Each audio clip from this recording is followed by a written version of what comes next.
The Jewish people are a nation that has endured hardships throughout their history. They were scattered throughout the world for nearly 2,000 years until the mid-20th century when they finally established their own country, Israel. After its founding, Israel rapidly became a leading economic and military power in the Middle East in just a few decades. Israel's achievements have impressed the world, but on the other hand, it has brought heavy suffering to the local Arab population. Following Israel's establishment, millions of Arabs were displaced from their homes and lived in difficult conditions. Because of this, Israel has faced condemnation from the United Nations and isolation from the international community. As a controversial nation, Israel has piqued the interest of many.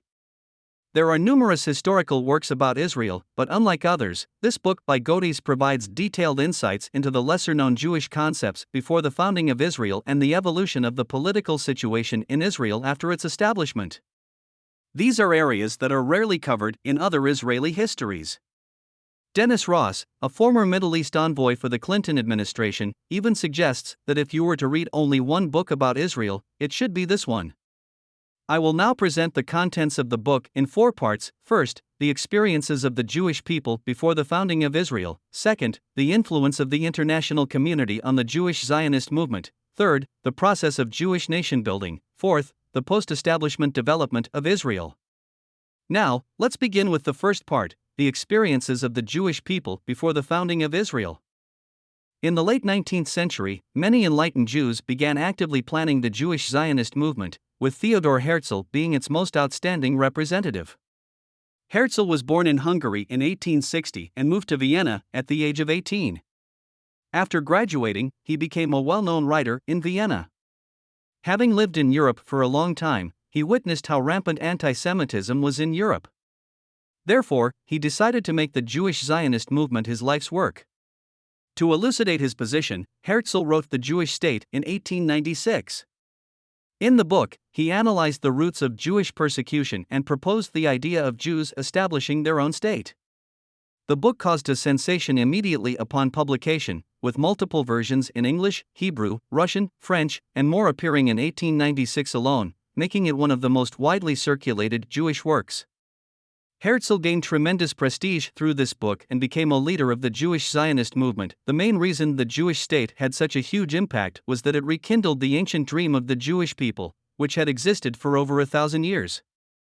The second year after the book's publication, under Herzl's planning, the first Zionist Congress was held.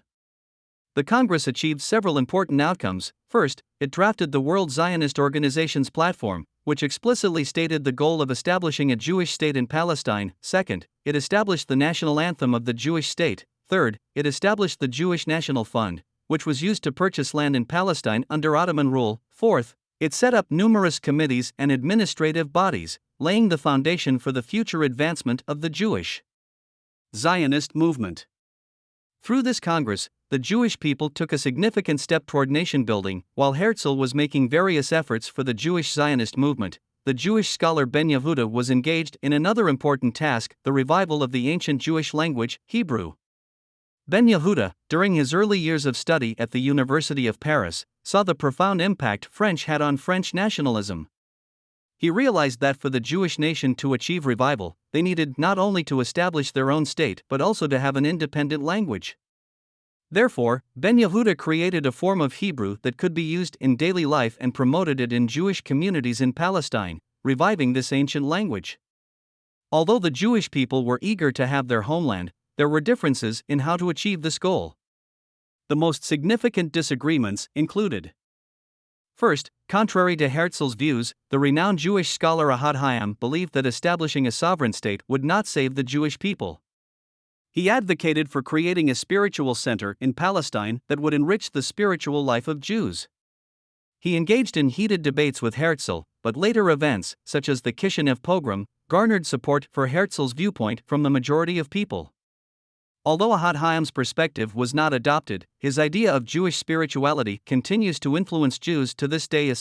One of the leaders of the Jewish Zionist movement, Vladimir Ze'ev Jabotinsky, founded the revisionist Jewish Zionist movement.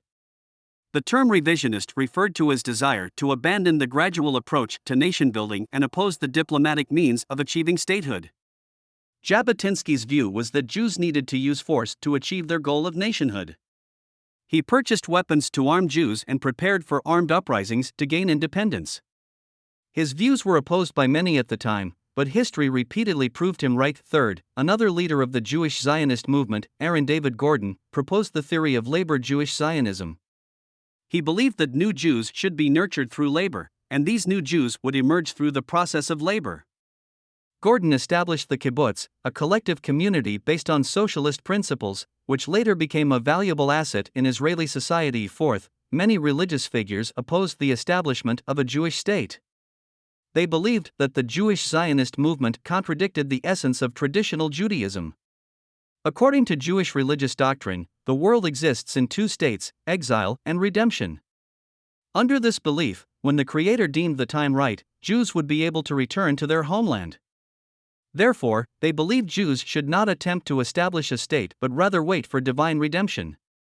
This viewpoint also had significant support at the time. These religious figures and Jewish Zionists were in direct opposition, and neither could persuade the other.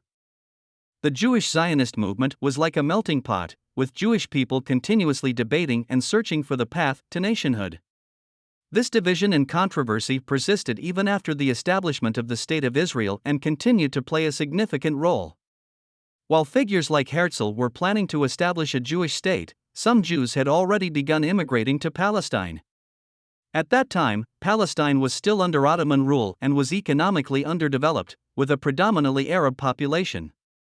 Due to the increasing anti-Semitism in Europe, many Jews began fleeing, and some chose to immigrate to Palestine, where they established Jewish communities.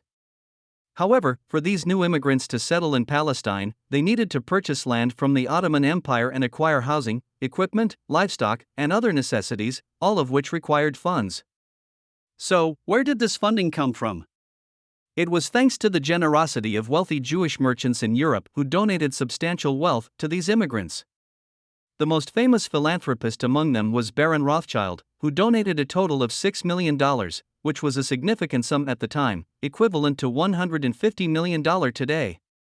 By 1937, approximately one-third of the villages in Palestine had received funding from Rothschild. In the late 19th century and into the 1930s, Palestine experienced 5 waves of Jewish immigration, with the second, third, and fifth waves having a significant impact on the establishment of Israel. The second wave, starting in 1904, had about 40,000 immigrants and marked the widespread use of modern Hebrew created by Eliezer ben Yehuda and the birth of the kibbutz, a collective community based on socialist principles.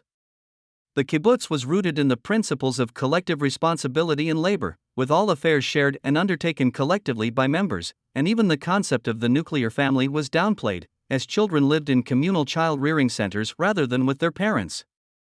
The kibbutz had a profound influence on later Israeli society, producing many of Israel's leaders, and its members became a backbone of Israeli forces in subsequent wars. The third wave of immigration occurred after World War I, with around 35,000 people arriving in Palestine. This group made significant contributions to various fields, particularly in technological advancements, and played a crucial role in developing irrigation techniques, which were vital in the water-scarce region of Palestine. Additionally, during this period, some political institutions were established, with the Jewish Agency being the most important, serving as a precursor to the Israeli parliament. The fifth wave of immigration, taking place in the 1930s, saw the highest number of immigrants, with many coming from Central and Eastern Europe, including affluent German Jews. In 1934, there were 42,000 immigrants, making it the year with the highest immigration numbers. These 5 waves of immigration transformed the Jewish population in Palestine from less than 30,000 to nearly 400,000. Infrastructure in the Jewish communities continued to improve, and the new immigrants brought advanced Western technologies and ideas, laying the groundwork for the nascent Jewish state. This concludes the first part of the content. Now, let's move on to the second part, which discusses the influence of the international community on the Jewish Zionist movement. Just before the outbreak of World War I, some Jewish Zionists keenly realized that the Ottoman Empire would lose control of the Middle East, and Britain might take control of the region. Therefore, it was essential for the Jewish Zionist movement to seek British support, a task that fell on the shoulders of Chaim Weizmann, who would later become Israel's first president. Weizmann was born into a Jewish family in Russia, earned a PhD in chemistry, and later dedicated himself to the Zionist cause, becoming a central figure in the organization. He had previously worked in British military research and had established personal connections with British Foreign Secretary Arthur Balfour, making him the ideal candidate for the mission. Weizmann's lobbying efforts with the British leadership eventually bore fruit in the form of the Balfour Declaration. The Balfour Declaration was brief and vague, expressing British support for the establishment of a national home for the Jewish people in Palestine. It did not explicitly mention the creation of a Jewish state or provide details on how to establish this national home. Nevertheless, it marked a significant milestone as the Jewish Zionist movement gained the support of the world's leading power at the time, the British Empire, laying the groundwork for obtaining support from more countries. In April 1920, the post-World War I San Remo Conference, attended by representatives of victorious Allied powers, discussed the partitioning of the Ottoman territories and formally recognized the Balfour Declaration, officially entrusting Britain with the mandate to govern Palestine. As the number of Jewish immigrants increased, Arab residents grew increasingly hostile, fearing that Palestine might one day become solely a Jewish domain. The San Remo Conference further intensified Arab animosity, leading to violent attacks on Jewish communities. While many Jews had hopes of peaceful coexistence with Arabs, none were more clear-eyed about the situation than Vladimir Jabotinsky, a hardliner. In 1923, Jabotinsky proposed his famous Iron Wall theory, asserting that it was impossible to reach any agreement between Arabs and Jews. He argued that Jews must build an iron wall to defend against Arab violence. The Iron Wall theory had a profound impact on Jewish thinking and later became the guiding spirit of another political force in Israel. History would prove Jabotinsky right, as Arab violence escalated in the following years, culminating in the 1929 Hebron massacre. On August 23, 1929, a group of Arab rioters stormed a Jewish religious academy in Hebron, killing dozens of Jewish residents. The following day, which was the Jewish Sabbath, Arab attackers began assaulting the Jewish quarter of Hebron. The Hebron massacre quickly spread to other areas, resulting in 133 Jewish deaths, and the ancient Jewish community in Hebron, which had existed for 400 years, was completely destroyed. The tragedy in Hebron was reminiscent of the Kishinev pogrom in Russia and forced Jewish people to face the harsh reality once again. They had no choice but to develop semi-military forces. Jews began producing and purchasing weapons while recruiting volunteers. This led to the establishment of a 25,000-strong armed force, the precursor to the Israel Defense Forces, IDF. As Jewish-Arab violence continued to escalate, Britain also began to consider how to resolve the Palestinian issue. To this end, the British government established the Peel Commission in 1936, led by Lord Peel. The commission arrived in Palestine in 1936 and, through extensive investigations, released a report. The Peel Report can be seen as a specific solution built upon the foundation of the Balfour Declaration.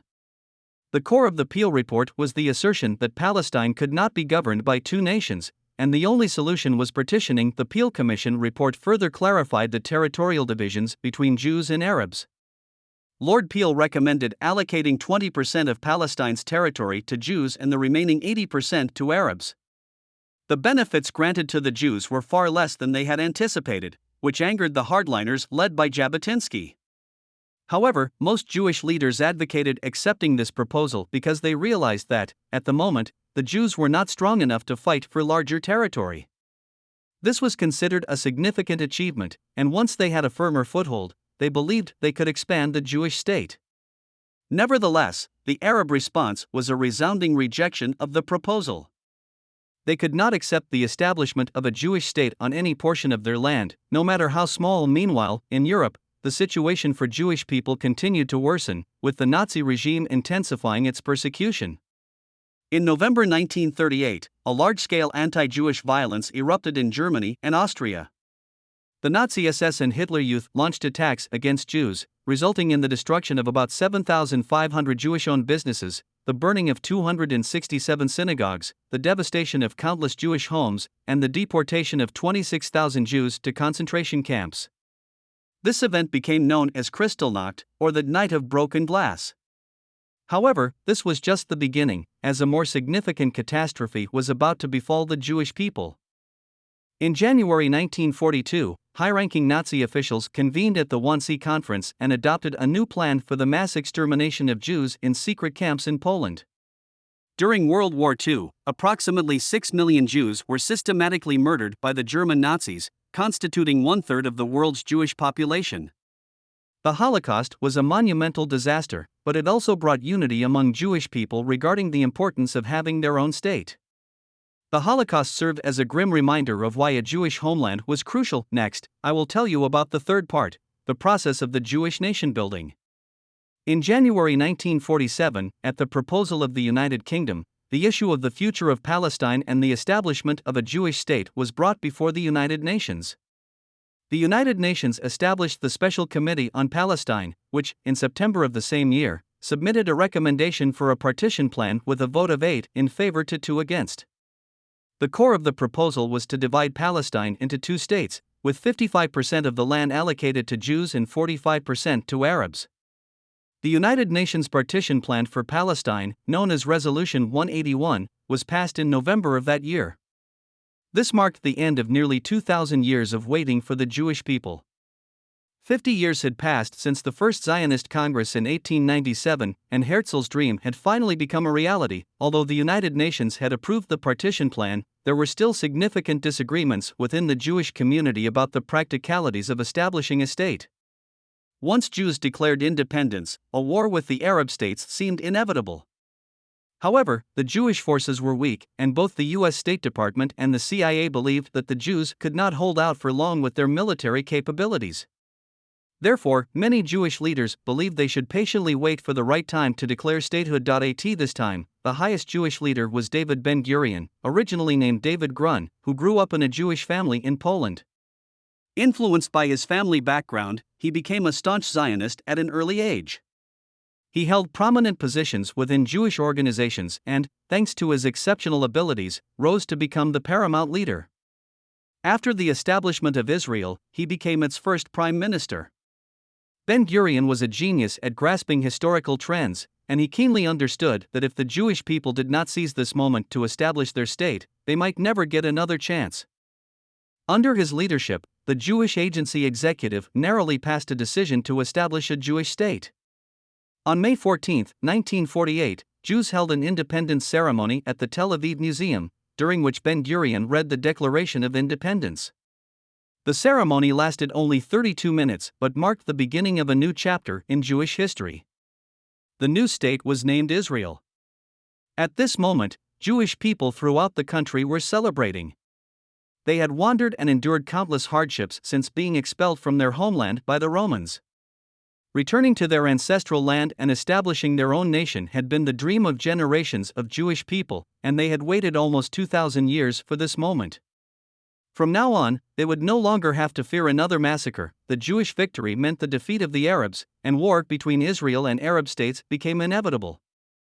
Starting from the United Nations approval of the partition plan, Arabs began military attacks on Israel. At the time of Israel's declaration of statehood, it lacked combat personnel and military equipment, and almost no one believed that Israel could win. To address the equipment shortage, Israel purchased a significant amount of arms from the United States and Western countries. Much of this weaponry had been used in World War II, and some even bore Nazi markings. However, in the face of such dire circumstances, Israel had little choice. At that time, Israel had no air force, and some Jewish pilots who had served in the U.S. Air Force managed to purchase planes in the United States and participated in Israel's War of Independence. With more than 100,000 Jewish volunteers, many of them survivors of the European Holocaust, the newly formed Israel Defense Forces, IDF, took to the battlefield. Could they win? The war can be roughly divided into 2 phases.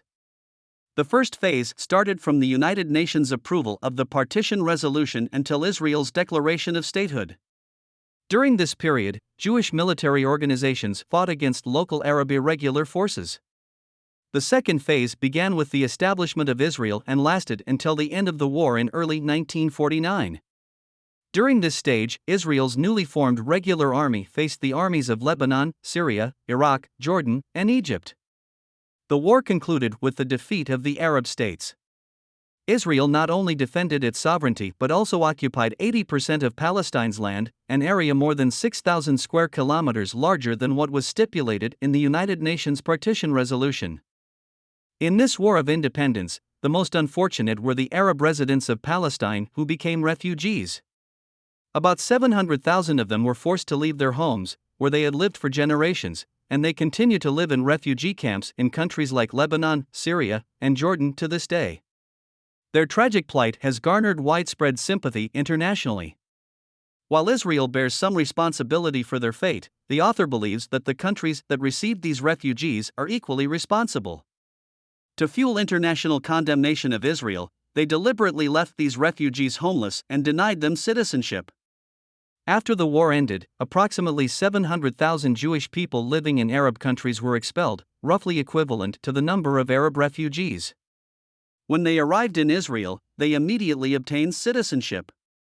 The contrasting treatment of these two groups of people highlights why Jews were more effective fighters than Arabs on the battlefield. Lastly, I will tell you about the fourth part, the development of Israel after its establishment. In this section, we will explore three critical issues that influenced the country's development: the two Middle East wars, the unresolved Palestinian issue, and the evolution of Israeli political dynamics. First, let's discuss the two Middle East wars that Israel experienced, namely the Six-Day War and the Yom Kippur War. After winning the War of Independence, Arab countries were not willing to accept defeat. In the subsequent Six-Day War and Yom Kippur War, Israel faced even greater challenges. In May 1967, Egyptian forces entered the Sinai Peninsula and blockaded the Strait of Tiran, a clear act of military aggression. In response, Israel decided to take preemptive action. The Israeli Air Force launched a surprise attack on the Egyptian Air Force, effectively neutralizing it. Ground forces then launched an offensive, and the war ended after only 6 days, with Israel achieving an overwhelming victory. The strength of the Israeli military during this conflict astonished the world. Through this war, Israel occupied the Gaza Strip, the Sinai Peninsula, the West Bank, and the Golan Heights, totaling 42,000 square miles of land. Its territory had more than tripled since before the war, significantly improving its strategic position. This war greatly boosted Israeli confidence, while for the Arab states, the Six-Day War was a deep humiliation. In the following years, the Arab nations continued to prepare for a larger conflict. On October 6, 1973, known as Yom Kippur in Israel, Egypt and Syria simultaneously launched a fierce attack against Israel from the north and south. Due to initial unpreparedness, Israel suffered significant losses in the early stages of the war. Just 25 years after its establishment, Israel faced an existential threat once again. However, it quickly regrouped. With military assistance from the United States, Israel first contained the Syrian offensive and then delivered a heavy blow to the Egyptian forces, capitalizing on Egypt's military mistakes. Once again, the Israel Defense Forces, IDF, demonstrated remarkable combat capabilities and achieved a remarkable turnaround despite a difficult start. After the Yom Kippur War, both Israelis and Arabs engaged in profound introspection. Did these two nations have to be eternal enemies? The Arab nations, unable to defeat Israel militarily, began considering how to coexist with Israel in the long term. Israel, on the other hand, sought to provide a peaceful environment for future generations. To achieve lasting peace, Israel adopted a strategy of land for peace. It engaged in peace negotiations with its former formidable adversary, Egypt, and, under the coordination of U.S. President Jimmy Carter, Israel and Egypt signed the Camp David Accords in 1978. Israel returned the Sinai Peninsula, and Israeli Prime Minister Menachem Begin and Egyptian President Anwar Sadat jointly received the Nobel Peace Prize that year. In October 1994, Israel also signed a peace agreement with Jordan, bringing a glimmer of hope for peace in the Middle East. And next, let's talk about the second issue, the Palestinian problem. Although Israel achieved peace with its two neighboring countries, and in August 2020, it reached a peace agreement with the United Arab Emirates, UAE, the core issue of the Middle East, the Palestinian problem, remains unresolved. In Palestine, there are mainly two resistance organizations against Israel, namely the Palestine Liberation Organization, PLO, based in the West Bank, and Hamas in Gaza. They have maintained a hostile attitude towards Israel. The PLO, represented by Yasser Arafat, engaged in challenging negotiations with Israel for many years. In 1993, the historic handshake between Arafat and Israeli Prime Minister Yitzhak Rabin at the White House was seen as a breakthrough, and it appeared that there was hope for Palestinian peace. In the pursuit of peace, Israel has made significant concessions. However, every peace proposal put forward by Israel has been rejected by Palestinian organizations, and substantive progress has remained elusive. Compared to other Palestinian organizations, Hamas maintains a more radical stance, insisting on armed struggle against Israel. Hamas's typical tactic is to launch rocket attacks from densely populated, impoverished areas into Israeli civilian areas, causing fear among the Israeli population. If the Israel Defense Forces (IDF) retaliates in such situations, it is likely to result in significant civilian casualties among Arabs, triggering international condemnation. Hamas uses civilian areas as battlegrounds, rendering Israel's advanced weaponry ineffective and creating a situation where Israel can't respond because they are the stronger party, and responding would be seen as a defeat. They skillfully employ this pattern in their conflict with Israel. The Palestinian issue has remained unresolved. In the book, the author also explores another issue stemming from the Palestinians: how Israel should treat the Arab population in Palestine. There is a strong mutual distrust between them, with both sides harboring deep suspicions. Any slight provocation could lead to catastrophic consequences. The Kafr Qasim massacre in 1956 is a horrific tragedy. On October 29, 1956, Israel had declared a curfew in the border area with Jordan as it was preparing for what later became known as the Sinai War. Many Arab Israelis did not receive the notification, and over 50 Arab laborers encountered an IDF patrol as they were returning home from work. Israeli soldiers opened fire, killing 47 people, including many women and children. This event shook Israeli society profoundly, and many Israeli officials expressed deep remorse afterward. Jews began to contemplate questions of survival and morality. While survival was crucial, how could a society establish ethical standards?